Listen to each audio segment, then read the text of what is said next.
Intel, not the only company predicting prolonged chip shortages. AMD's Lisa Su and Marvell's Matt Murphy both also saying this could extend through 2022. Now, that said, AMD and Marvell shares are up 30% and 40% this year, respectively.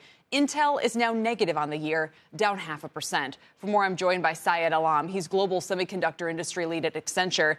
It's great to have you here. And normally, if it were a chip shortage holding Intel back, it'd be a very bullish thing. But it doesn't seem like that's the whole story here.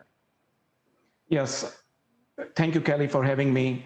The Intel result highlights the importance of the chip shortage around the whole chipset solution. It's not just the main processor. You need the rest of the chip in your solution to be able to deliver the products to the end consumer. And the shortage could be impacted based on multiple factors, including the consumers have already bought a lot of PCs earlier during pandemic, so there may be slowness in demand also that could be impacting the overall situation in addition to the chip shortage. Intel made this really interesting announcement a month or two back when it said it was going to try to make chips for the automotive industry.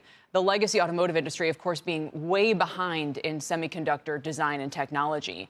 So you could say on the one hand, it's the right position for Intel. OK, they're struggling a little bit to keep up. So why not make chips for an end user that's also struggling to keep up? But I can't imagine that's how shareholders are really going to see great value creation.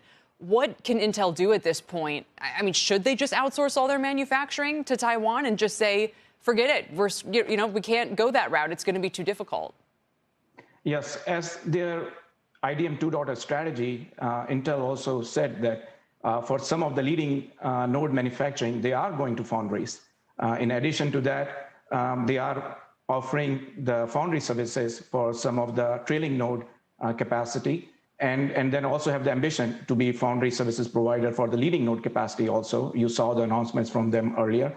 And there is a need for automotive chip suppliers to be adding to the trailing node manufacturing capacity that helps with the automotive industry. They use mostly trailing node or older technology. So that could also help the automotive industry. The chips for the automotive industry is slated to grow by 12% over the next 5 years also. So that's a good business to be in also. It's okay. I mean, I guess my point is that if you look at how much Intel has lagged its rivals on a 1 year, on a 5 year, on a 10-year basis, to move into an industry that has 12% annual growth and is behind technology and not at the forefront of it just seems like an acknowledgement that they don't really know where else to go. So, they've looked into a couple of deals, obviously. What other options do they have at this point?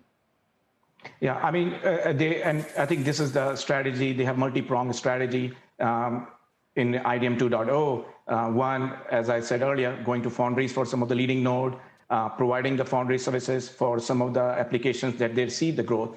In addition to the automotive, obviously, there are demand coming from IoT, XR, AI, all of the other applications also. Plus, their own core business, compute, is still is a major segment for the overall semiconductor industry. Shepard Smith here. Thanks for watching CNBC on YouTube.